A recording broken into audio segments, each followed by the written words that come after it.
Bapak-bapak dan ibu-ibu, saudara dan saudari, kaum muslimin dan muslimat, al-hadirin wal hadirat, wal musyahidin wal musyahidat yang dirahmati Allah Subhanahu wa taala. Selanjutnya salawat dan salam sama-sama kita doakan dan sampaikan kepada Nabi kita, Nabi besar Muhammad sallallahu alaihi wasallam. Mudah-mudahan salawat dan salam itu membuat cinta kita kepadanya semakin dalam dan terasa ringan kita mengikutinya dan menyenangkan kita menghidupkan sunnah-sunnahnya. Di samping itu kita juga berharap mudah-mudahan di akhirat kita diizinkan mendapatkan syafaatnya, dikumpulkan bersama dan di bawahnya dan di bawah bendera dan pancinya. Bapak dan Ibu kaum muslimin dan muslimat dirahmati Allah, judulnya berat. Rindu itu berat. Terus jangan kau sendiri. Ma'asyiral kiram dirahmati Allah. Saya sambil bertanya tadi sama mahasiswa saya, apa bahannya ini semua? Alhamdulillah, rupanya ide mereka dengan pikiran saya seiring rupanya. Ma'asyiral kiram dirahmati Allah. Pada asalnya kita di dunia ini diciptakan untuk beribadah.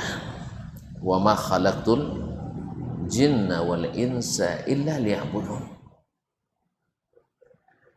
Dan pada asalnya kita diciptakan Allah Subhanahu wa taala di atas fitrah, menghadapkan wajah kepadanya. Wa aqim wajhaka lid-dini hanifan fitratallahi allati fatara an-nasa 'alaiha.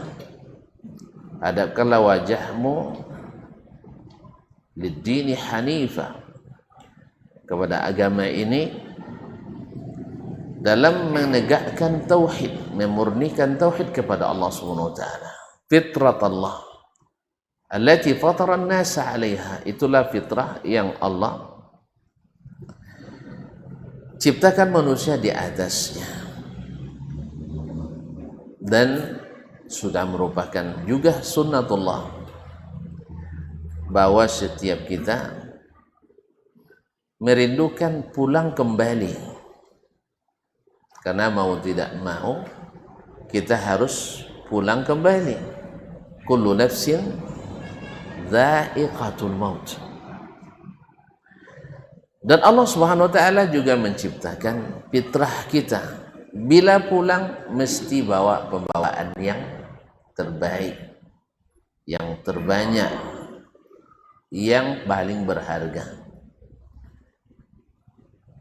Semuanya kita ingin bawa bawaan yang membuat kita gembira. Ini hukum asalnya. Lalu Allah Subhanahu wa taala tunjukkan jalan itu kepada kita. Wa hadainahun najdain. Kami tunjukkan kepada mereka dua jalan yang mendaki. Mendaki sosok dia, Pak. Rupanya jalan ke surga itu yang kita rindukan itu memang berat. Sebagaimana juga jalan ke neraka itu yang tidak kita inginkan sebenarnya juga berat.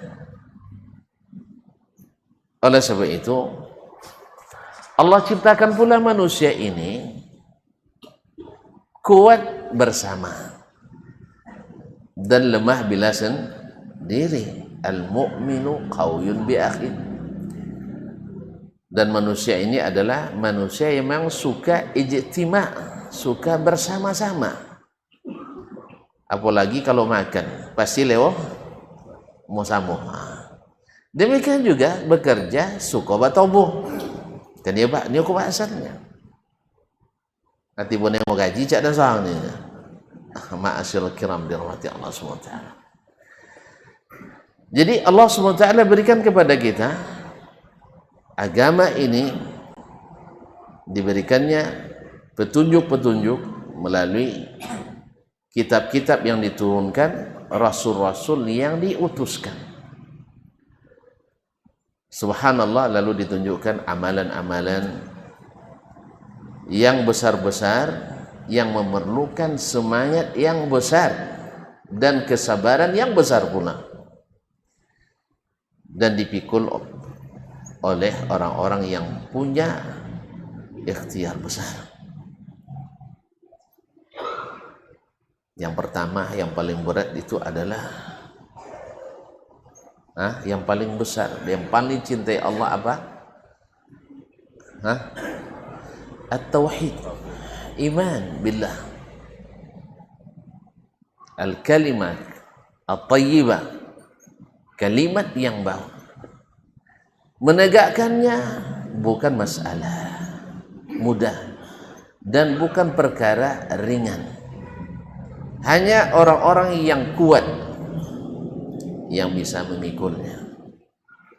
Tidak semua orang bisa mengucapkannya dan melaksanakannya. Orang-orang Quraisy dulu ketika datang Nabi SAW menegakkan kalimat ini, la ilaha illallah Muhammadur Rasulullah, serta merta mereka terima, langsung diterima. Kenapa? Berat. Kalimat ini berat. Konsekuensinya apa? Kalau bahasa singkatnya, siap berubah. Siap berubah. Karena ini akan membuat kita berbeda dengan orang manapun. Akan membuat kita berbeda dengan siapapun yang tidak menegakkan kalimat ini. Tentu saja tidak semua orang bisa. Tidak semua orang bisa. Oleh sebab itu para sahabat radhiyallahu anhum, di saat mereka sudah menerima kalimat ini dan mereka sadar bahwa menegakkannya sendiri sungguh berat, mereka pun mengajak calon-calon sahabat yang lain. Bergeraklah Abu Bakar berdakwah, mengajak, karena kalimat ini tidak bisa ditegakkan sendiri, tidak bisa dipegang dan diangkat sendiri, harus beramai-ramai, karena sendiri itu berat, tidak sanggup. Yes, ya? Nabi SAW bergiat menyebarkan kalimat ini, maka satu persatu masuk Islam. Utsman bin Affan masuk Islam melalui tangan Abu Bakar Siddiq radhiyallahu ta'ala. Khadijah masuk Islam. Siapa lagi bang? Abdurrahman bin Auf masuk Islam. Ma'asyiral kiram dirahmati Allah. Semakin banyak mereka, semakin kuat, semakin hebat, semakin beban semakin ringan. Makanya jangan ditanggung sendiri. Bila kita sudah mendapatkan hidayah, ajak saudara, ajak teman-teman kita. Karena kalimat ini kaum muslimin menegakkannya memerlukan jihad. Jihad harta, sebagaimana Nabi SAW dulu ya memerlukan orang-orang yang mensupport beliau dalam bidang dana dan harta untuk berdakwah. Tidak lupa kita Abu Bakar Siddiq radhiyallahu anhu ketika dalam segala ketika, tapi di antaranya ketika hijrah, membawa seluruh kekayaannya untuk biaya Nabi SAW. Sampai-sampai ketika dia tidak meninggalkan apa-apa untuk keluarganya di Mekah.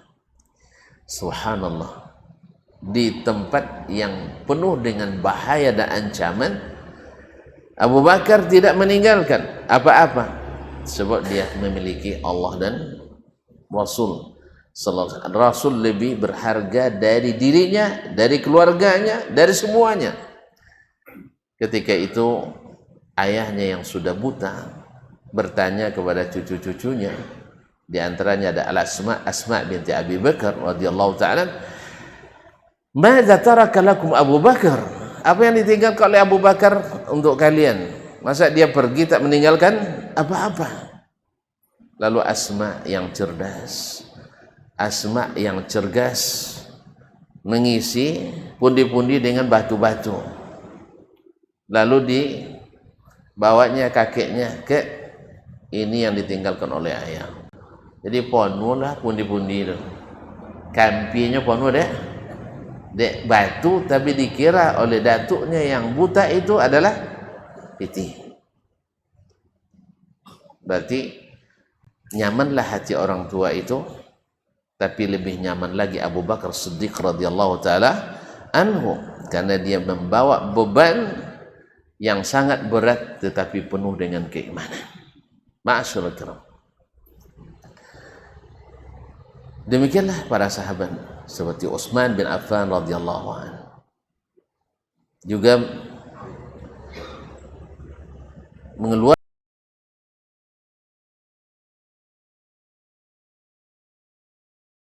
Bagian orang ada pula yang komentar negatif terhadap pengumpulan dana untuk dakwah.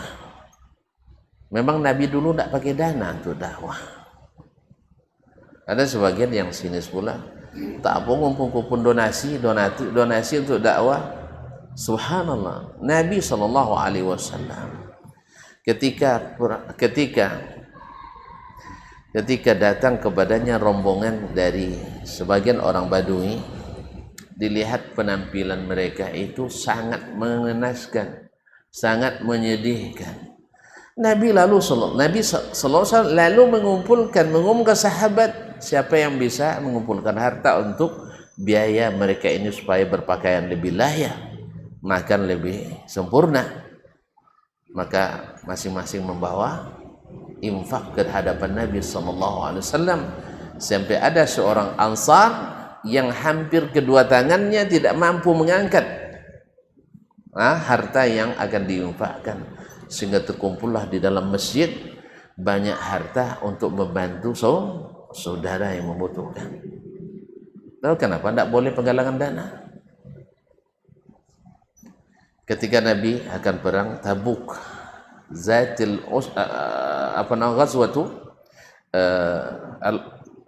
al-usra, di masa sulit, masa paceklik, makanan payah, kendaraan susah, harus menempuh perjalanan 770 km lebih. Ya di masa sekarang, di masa dulu mungkin lebih, karena naik turun gunung. Sampai-sampai mereka bergantian 1 ekor onta 3 orang sahabat radhiyallahu anhum ajma'in. Coba sendiri nak sanggup dulu. Makanya jangan ditahan sendiri, harus bersama. Datanglah Utsman radhiyallahu anhu. Ketika masa itu baru datang ekspedisi dagangnya dari Syam, impor. Rupanya ekspor impor sudah ada sejak dulu, bukan sekarang saja. Termasuk jemaah impor pun ada zaman Nabi Shallallahu Alaihi Wasallam. Tidak percaya kan? Hitung, kita absen satu-satu. Masjid Nabawi di saat itu diisi oleh siapa? Rasulullah. Kelambat hitung Pak, Rasulullah Sallallahu Alaihi Wasallam. Orang mana? Orang Mekah. Masjidnya di mana? Di Madinah. Allah. Impor enggak? Baik, setelah itu Abu Bakar, masa pada lupa semua ini? Abu Bakar radhiyallahu taala anhu, orang mana? Orang Mekah. Salatnya di mana? Ngajinya di mana? Di Madinah. Impor enggak? Lagi Umar, orang mana? Orang Mekah. Terus Sa'ad bin Abi Waqqas, orang mana? Orang mana? Orang Mekah bang. Orang Mekah. Abdurrahman bin Auf. Orang mana? Taib. Dan seterusnya. Sampai Abu Zar Al-Ghifari. Dari mana? Bani Ghifar. Bukan orang Mekah, tapi di arah ke Yaman. Mungkin kalau di persentase 50-50 ada antara jemaah tempatan dengan jemaah dari luar. Inilah Islam, tidak membedakan orang tempatan dengan orang luar. Masjid ini milik Allah, bukan milik bersama, tapi milik Allah. Ini kadang milik bersama, tapi bodun boleh masuknya. Salabiyah tidak boleh. Tidak. Masjid itu milik Allah, dan Allah suka semakin banyak isinya, semakin besar pahalanya. Semakin besar jemaahnya, semakin hebat pahala mengalir kepada pewakaf dan pengurusnya. Saya bangnya, ini kalau ngurus masjid, jangan tambah sekian uang, dah tambah banyak. Sebab pahala itu sesuai dengan jumlah orang yang memakmurkannya, bukan dengan mengurangi orang yang memakmurkannya. Berat, memang berat. Ya, masuk saja awak AC dipakai dah, kipas angin dipakai dah, WC lodah dah, lapia berabu. Subhanallah. Kaum muslimin dan muslimat dirahmati Allah. Ini semua kalau dikerjakan bersama, kita akan bisa. Ma'asyaallah. Jadi tidak, bahkan Nabi alaihi salatu wassalam menjadikan al-muhajirin yang datang dari tempat yang jauh bersaudara dengan orang-orang Ansar yang menjadi tuan rumah. Apa sifatnya? La yajiduna fi anfusihim hajatan mimma utu. Mereka sedikit pun tidak merasa terkurangi, bahkan tidak mengharap sesuatu apapun dari akibat orang muhajirin ini datang. Awak agaknya ya, kalau datang muhajirin ambojo tapi etong ai katigo etong lencinya. Botang lah dulu. Kan ya Pak? 3 hari boleh tamunya. Kan ya, apalah dia suka itu langsung tu. Ai kampe etong dulu. Ini tidak ada hitung-hitungan. Apalagi di rumah Allah Subhanahu wa taala. Ini aneh bin ajaib kaum muslimin dan muslim. Andainya sekarang orang-orang Arab Saudi ya gerah melihat orang-orang asing datang ke Masjidil Haram dan Masjid Nabawi. Nah, cuman enggak? Dua situ lang situ kan. Kalian orang lainnya, kami buat masjid, kalian nan salat sikone. Nah, justru mereka di musim-musim ramai mereka sengaja tidak salat di Masjidil Haram dan Masjid Nabawi untuk memberikan kelapangan kepada para tamu Allah Subhanahu wa taala. Itulah iman. Itulah kerinduan yang membuat kita semakin dekat kepada Allah Subhanahu wa taala dan semakin dekat umat kepada Allah Subhanahu wa taala, bukan dengan hal-hal yang semakin menjauhkan Allah orang dari rumah Allah tabaraka wa taala. Kaum muslimin, kaum muslimat sedang jemaah yang dirahmati Allah. Utsman datang membawa 100 ekor onta dengan muatannya. Tekanan dejel si kunto bapa buatan ada tekanan untuk bapa tolok mambore. Hah? 200 kilo. Masya Allah. 200 kilo kali 1. 2 ton. Ya. Iya 2 ton. 2 ton kalau Messi 2 ton banyak. Tahu lah cek kunyang lah dulu 2 ton banyak piti. Cek kunyang tu cek kunyangnya. Kalau le 1 kilo suci ada bang, cek kunyang pun abang tengok. Le 1 kilo cek. Hah? Tengok kadang. Abang? Dah pilih ya?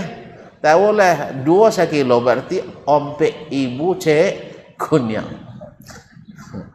kali 25 rial. Sampai ke 25. Satu apa? 1.000 rial ya. 1.000 rial. Bawa piti? 1 ke ibu kali sampai atui, sampai ibu. Sampai atui ibu ribu. Nah, 400 ribu. Hampir setengah miliar. Itu kalau cek kunyang, Pak. Tentu yang kan diekspornya dari mana? Jadi dari Syam. Yang di situ banyak orang Romawi. Itu yang dibawa. Apa kata Utsman? Semuanya dengan modal-modalnya fi sabilillah. Habis. Sampai Nabi SAW disebutkan ya tala la wajhu Rasulillah sallallahu alaihi wasallam. Nah, wajah Nabi SAW berseri-seri melihat apa yang dilakukan oleh Utsman bin Affan, sampai keluar dari mulut Nabi SAW, la yadurru Utsmana ma yaf'alu ba'da al-yawm. Apapun yang dilakukan Utsman setelah ini tak akan mengurangi dia sama sekali. Artinya kalau nak buat dosa lah. Tapi apakah orang bertakwa seperti itu? Tidak. Semakin mendapatkan rekomendasi, semakin mendapatkan apresiasi, dia semakin termotivasi. Tidak selesai. Ma'asyarul kiram dirahmati Allah SWT. Andainya agama ini hanya dihidupkan oleh orang-orang miskin saja, tidak ada orang-orang kaya yang beriman di dalamnya, Nabi SAW mungkin kewalahan. Walaupun Allah Subhanahu wa taala walillahi khazainus samawati wal ard, Allah memiliki, tapi Allah membuka peluang bagi kita untuk sama-sama menanggung beratnya kerinduan ini. Rindu bertemu dengan Allah Subhanahu wa taala. Ya ayyuhalladzina amanu hal adullukum ala tijaratin tunjikum min adzabin alim. Ma'asyiral kiram dirahmati Allah. Rindu itu berat. Jangan ditanggung sendiri, ajak yang lain. Pengajian ini kaum muslimin, orang-orang yang selalu hadir di majelis-majelis ilmu. Dalam hadis riwayat Imam Ahmad, nanti di akhirat saling merindu, saling mencari di mana saudaranya. Kalau ternyata mereka berada karena dosa di tempat yang tidak menguntungkan, masuk neraka, mereka takkan rela sampai berdoa dan meminta kepada Allah bersama-sama untuk memberikan syafaat. Allah. Beda dengan majelis-majelis yang penuh dengan makar, majelis-majelis yang penuh dengan kesumat, majelis yang menebar hasad dan dengki. Itu nanti di akhirat, al-akhillau yawma idzin ba'dhum li ba'dhin adu illa al-muttaqin.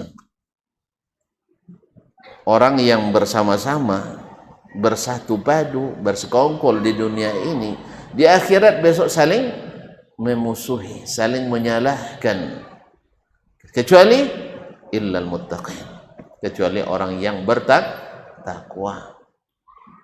Orang yang bertakwa, yaitu yang selalu ta'awun 'alal birri wat taqwa, yaitu selalu bertolong menolong dalam kebaikan dan ketakwaan. Apa itu kebaikan? Yang kita disuruh untuk saling tolong menolong di dalamnya, jangan dipikul sendiri, harus bersama. Al-birru, kalau dalam bahasa Arab al-birru itu adalah jima'ul khair, mujtama'ul khair, yaitu puncak dan simpul-simpul kebaikan. Allah sendiri yang menafsirkan kepada kita, laisal birra an tuwallu wujuhakum qibala al-masyriqi wal maghrib. Al-birru, kebaikan yang banyak itu, seperti kata Ibnu Katsir, al-birru yaitu al-khairul katsir, kebaikan yang banyak itu laisa an tuwallu wujuhakum, laisa al-birra an tuwallu wujuhakum qibala al-masyriq wal maghrib, bukan hanya sekedar menghadap ke timur dan ke barat. Semua orang bisa menghadap ke timur dan ke barat itu beribadah, tapi isinya belum tentu semua bisa. Walakinnal birra man amana billah. Tetapi yang albir itu adalah man amana billah, orang beriman pada Allah. Apa ciri khasnya orang beriman pada Allah? Di antaranya akan disebutkan, innama ya'muru masajidallah man amana billahi wal yaumil akhir. Yang memakmurkan masjid-masjid Allah itu hanyalah orang beriman pada Allah dan hari akhir. Tidak mungkin orang memakmurkan masjid kecuali karena iman. Tidak mungkin orang memakmurkan masjid kecuali karena iman, bukan dengan intimidasi. Tidak mungkin. Kalau sempat misalnya Pak Camat intimidasi siapa tidak ke masjid, saya pecat katanya. Nanti pecat lama-lama camatnya dipindahkan orang. Ya karena di antara yang diintimidasi kan punya abang-abangnya, punya paman-paman kan, yang pengambil kebijakan di atas, ya enggak? Kenapa? Mengisi masjid ini memang bisa dilakukan orang beriman, bukan dengan sekutua keputusan SK, bukan kesepakatan, enggak. Iman. Innama ya'muru masajidallah man amana billahi wal yaumil akhir wa aqamas salah wa ataz zakah wa lam yakhsha illallah, dan tidak takut kecuali kepada Allah tabaraka wa taala.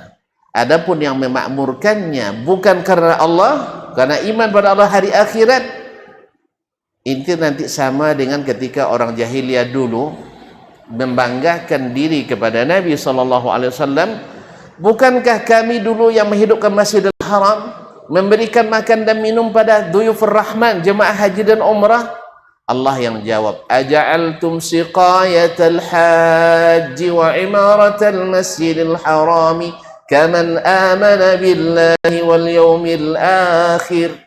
Apakah kalian nak samakan mengurus Masjidil Haram, memberi makan orang-orang haji dan umrah, memberi minum mereka, sama dengan orang beriman pada Allah dan hari akhirat?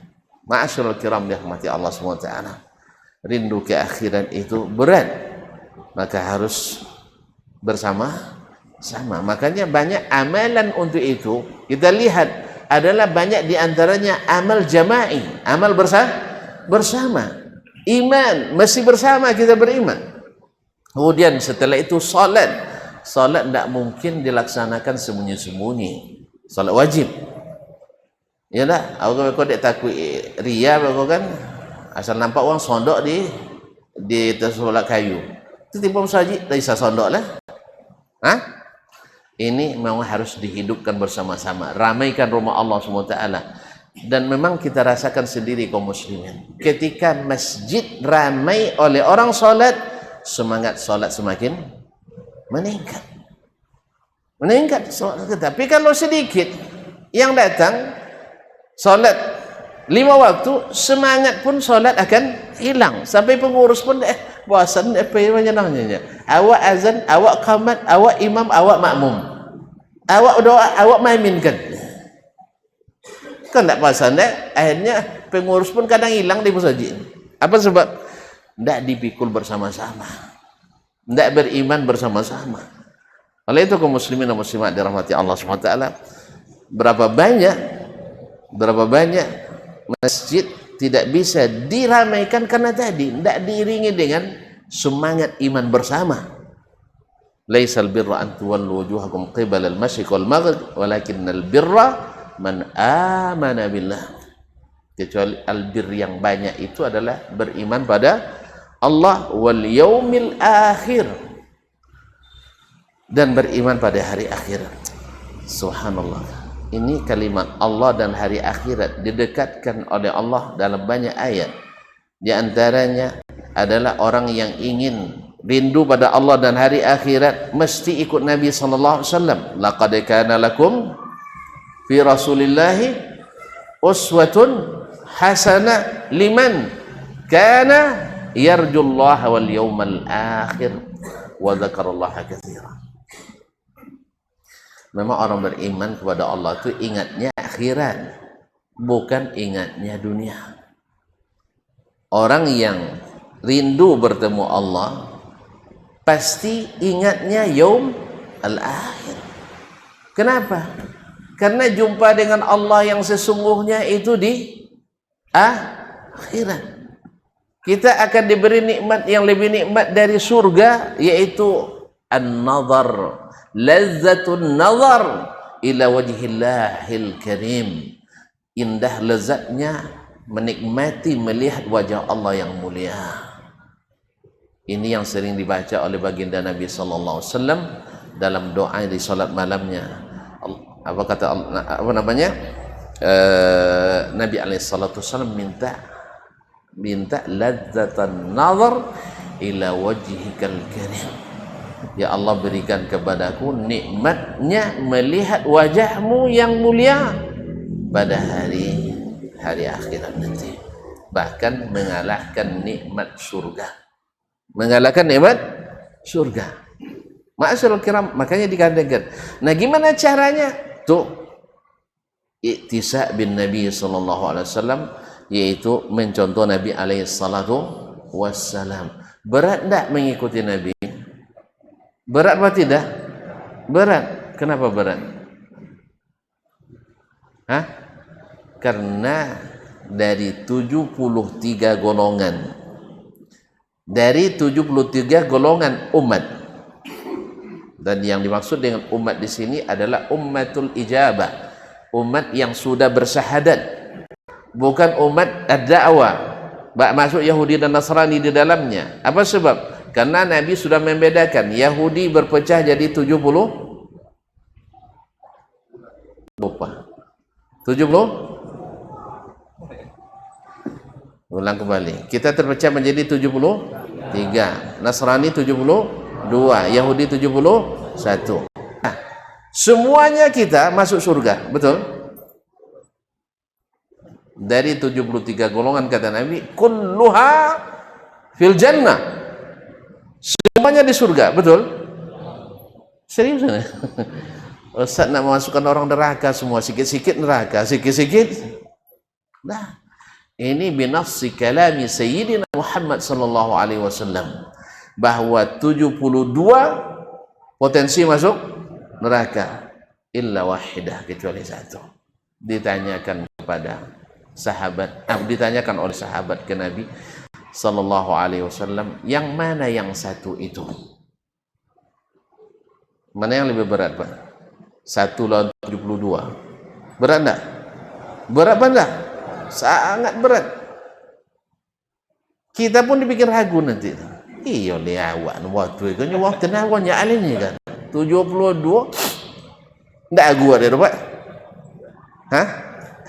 Uang Nabi peso do kan awak tinggi apa dua sekolah. Ile talak berat. Kau takkan sanggup sendiri, harus bersama. Berat sekali. Semua orang berguguran. Ada contoh kemarin sebelum di masa saya dipaksa oleh orang menandatangani suatu surat yang tak mungkin saya taati. Dari 300 sekian sampai tinggal 100, habis tinggal sekitar 70-an, 24, 14, terakhir tinggal 4 orang. Ya, kalau tidak tanda tangani diancam dipecat misalnya. Alhamdulillah semuanya berguguran. Semuanya berguguran kecuali saya sendiri. Saya lebih baik diberhentikan dengan tidak menandatangani daripada diberhentikan karena melanggar janji. Ada orang minta loyalitas penuh kepadanya. Saya mau loyalitas penuh ke negara, mau saya. Loyalitas penuh ke agama, mau saya. Tapi loyalitas penuh kepada pribadi, untuk yang mengurus negara, saya tidak bisa. Kemana-mana perginya kaum muslimin. Berat kan?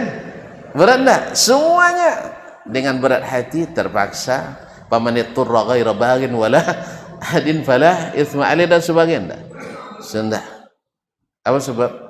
Saya lebih senang berhenti karena tidak tanda tangan daripada berhenti gara-gara melanggar perjanjian. Mana lebih mulia, Pak? Pak, kalau antin toge dak amo tanda tangan, kalau jolin tidak bisa, itu ditanda tangan juga, atau tanda tangan sudah itu kena antin juga karena melanggar perjanjian. Mana aja?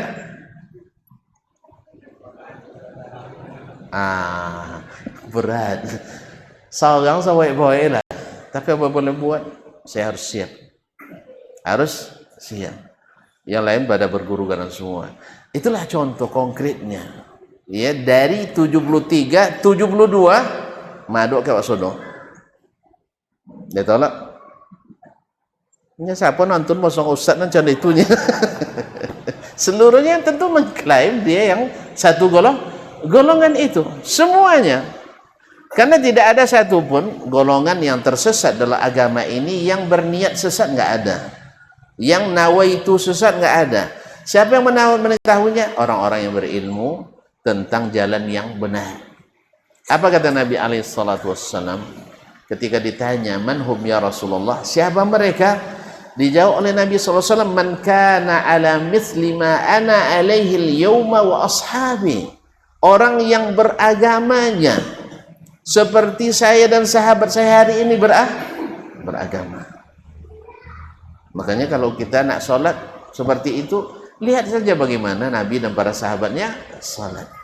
Jangan dirubah, karena kalau dirubah berarti kita ada sedikit berubah dari jalan yang telah ditentukan. Kalau tidak puasa, kita ikut bagaimana mereka. Nabi dan para sahabatnya berpuasa, jangan tambah-tambah, jangan dirubah, karena itulah yang terjamin. Cuman bisa atau enggak, itulah tadi. Uang lah abi nak pergi mandi awak enggak tahan. Apalagi kau rancam lebih kau gay mati, so nak kena kubun nya. Apa kau rancam mati nak kena kubun? Dan lain. Cuman dan takut dah. Apa sebab? Kalau nak kubun masuk dan cai malam air. Kalau nak kena kubun kan arwah gentayangan ya Pak.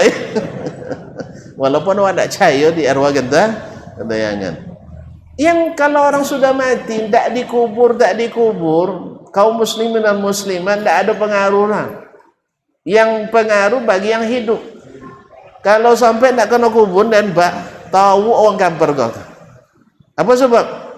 Dia buat bagi kalian dia ustaz meninggal tak berkubun, masuk koran nasional sampai ke seluruh dunia nanti. Dan ada pengaruh kan? Duit dia maluran tak ada. Oleh itu kaum muslimin dan muslimat, silakan tak kubun. Siapa nak kubun dan cai so malam ini. Masyaallah, kita dirahmati Allah SWT.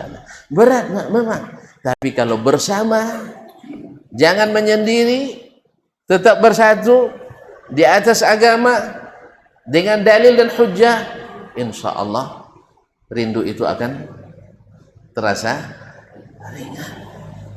Tapi kalau sendiri tidak sanggup dulu. Ya tidak sanggup. Makanya Nabi SAW ketika di Makkah tidak kondusif, akhirnya disuruh hijrah ke Madinah. Disuruh wajib atau sunat? Wajib. Sebab kalau tidak ramai-ramai nanti yang tinggal ini satu-satu berguguran ini. Dipaksa, ditodong, diintimidasi, diprovokasi, dipersekusi, akhirnya satu-satu nanti hilang. Maka selamatkan hijrah. Walaupun sholatnya jadi jemaah impor di Madinah. Ya karena jemaah impor lah itulah akhirnya Madinah meriah, Madinah dikenal, Madinah hebat, Madinah barakah dan sebagainya. Allah musta'an. Baik, kita azan dulu. Nah, silakan.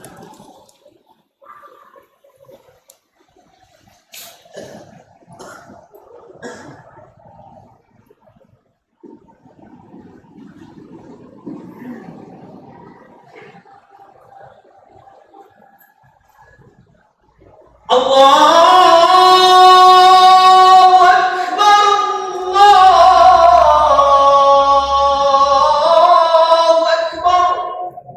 Allah.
Kaum muslimin, kaum muslimat rahimanillah wa iyyakum, kita sambung. Jadi memang untuk mencapai rindu kepada Allah dan hari akhirat itu memerlukan kebersamaan. Maka Nabi SAW suruh para sahabat hijrah ke Madinah sampai tahun ke-8 Hijriah. Berapa tahun itu? 8 tahun. Siapapun yang masuk Islam diwajibkan hijrah ke Madinah. Untuk apa? Karena sendiri-sendiri kita akan lemah. Maka harus bersama. Makanya Nabi SAW mewajibkan para sahabat untuk hijrah. Nah, di saat setelah Fathu Makkah, negeri sudah terbuka. Makkah sudah menjadi negeri Islam. Taif setelah menjadi negeri Islam. Hijaz antara Makkah dan Madinah sudah menjadi negeri Islam. Maka tidak lagi diwajibkan hijrah, tetapi hijrah dari kemaksiatan kepada kesalihan masih berlaku sampai hari kiamat. Hijrah daripada kekufuran kepada keislaman itu masih tetap berlaku. Hijrah dari kesyirikan kepada tauhid tetap berlaku. Ma'asyarul kiram dirahmati Allah Subhanahu wa taala. Nah, dengan demikian kita paham bahwasanya untuk menggapai cita-cita kita bertemu dengan Allah yang senantiasa menggelayut di hati setiap insan yang beriman, cinta bertemu dengan Allah dan hari akhirat, dan itu memang sungguh-sungguh berat, memerlukan kekuatan yang luar biasa. Maka hendaknya kita senantiasa mengajak bersama-sama, jangan sendiri-sendiri. Hadiri pengajian-pengajian, karena pengajian itu ibarat iman yang lusuh kembali dirapikan, kembali dibersihkan. Imam yang sudah usang kembali diasah, diperbaharui. Jangan sampai futur. Walaupun sifat futur ini akan atau dialami oleh kita, tapi jangan sampai berbalik dari sunnah kepada selain sunnah, daripada mengaji kepada tidak mengaji. Dan jangan sampai futur itu membuat kita meninggalkan masjid untuk sholat berjamaah, karena sholat berjamaah itu lebih meringankan daripada sholat sendiri. Buktinya kalau sholat bersama bisa lebih lama, tapi kalau sholat sendiri di rumah pasti nan angin je lah umar, ya kan? So, pokoknya bersih, nampawi je lah lata baun lo goreng joyong, campur macok dan sebagainya. Coba tonton tersendiri, salat sendiri di rumah, mana yang lebih khusyuk kita daripada salat berjamaah di masjid. Tapi ini bukan bagi pemula, ini pemula ialah mula salat jemaah itu dia. Antu baik baginya, apa sebab? Nyonolah trikul juga ayatnya. Ikikul lah masuk ke al-mufassal. Yuzat idza sama'un fatarat yuzat. Antu mah ikut nak ngan-ngan lah. Ile Quran bocornya. Iya memang. Yang awal-awal memang berat. Tapi semakin lama semakin nikmat. Sampai pada derajat ada orang jemaah masjid salat tarawih 3 malam khatam Quran. Sakit imam 1, diganti oleh imam 2. Kasihan melihat jemaah, mungkin juga kasihan bagi dirinya, dibuat khatam sekali 4 malam. Protes jemaah. Protes jemaah. Apa dek dikurangi dari 3 malam khatam menjadi 4 malam sekali khatam. Kalau awak kali sang buat duha ke bawah aja banyak jalan hilang. Apa sebab? Sebab belum memang salat berjamaah tapi belum beriman bersama. Makanya ada istilah kaum muslimin ketika Nabi mempersaudarakan kaum muhajirin dan ansar. Mereka sudah bersaudara di sini dulu sebelum bersaudara di badannya. Mereka sudah saling berjabatan iman dulu sebelum berjabatan tangannya. Mereka sudah mencintai di dalam batin dulu sebelum berbasa-basi dengan tampilan-tampilan luar. Jadi di sini intinya. Makanya mereka sedikit pun tidak merasa terganggu oleh datangnya para jemaah jemaah muhajirin tadi. Subhanallah. Kenapa? Mereka tahu bahwa semakin banyak orang yang mengisi rumah Allah, semakin banyak orang beriman dan menegakkan sunnah Rasulullah sallallahu alaihi wasallam, maka semakin datang keberkahan, bercahaya, sehingga mudah untuk diatur, sehingga tidak banyak pelanggar aturan. Tetapi bila rumah-rumah Allah kosong, maka siap-siaplah banyak pelaku kemaksiatan, pekat penyakit masyarakat, narkoba akan menyebar.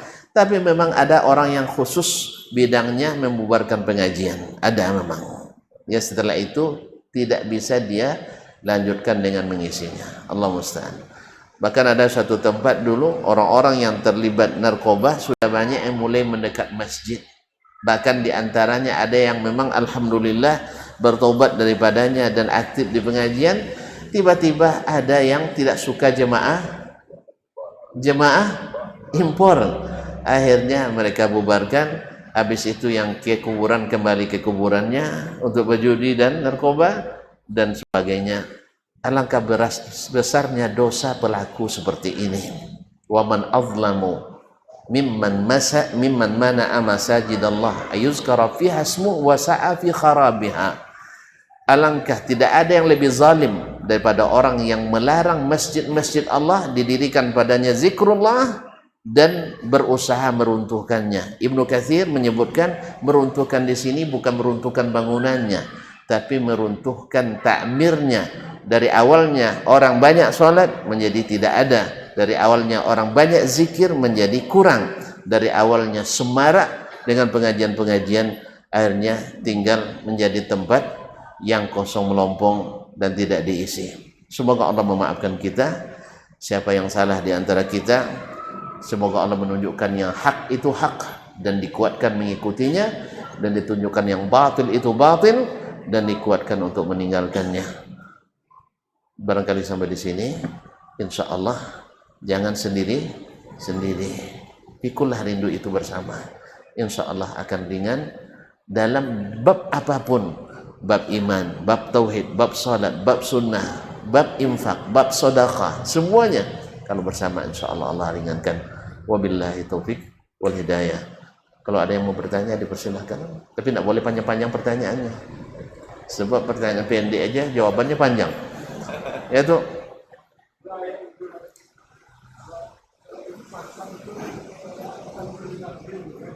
in ahsantum li anfusikum wa in asatum falaha. Tuh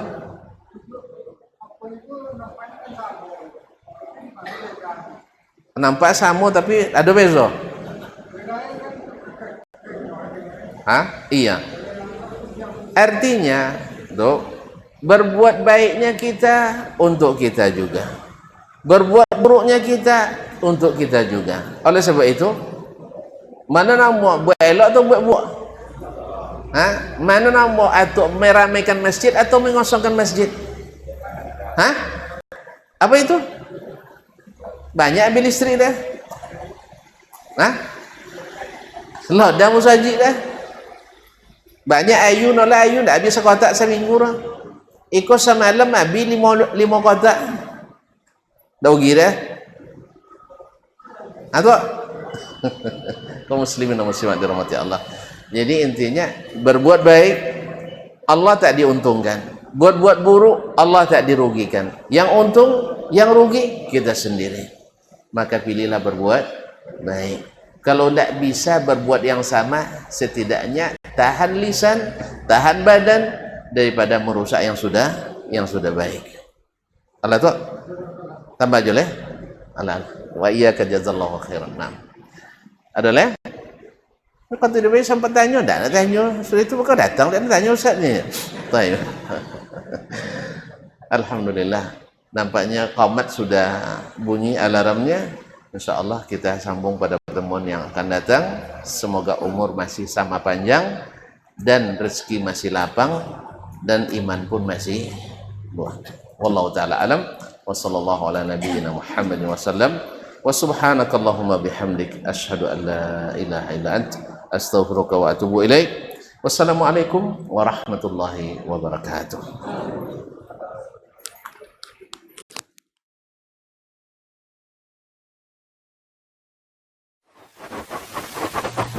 Barometer amal kita saleh tak salehnya di salat kita. Bila salat kita ikhlas dan sesuai dengan sunnah Nabi SAW, maka insya Allah amalan yang lain mengikuti.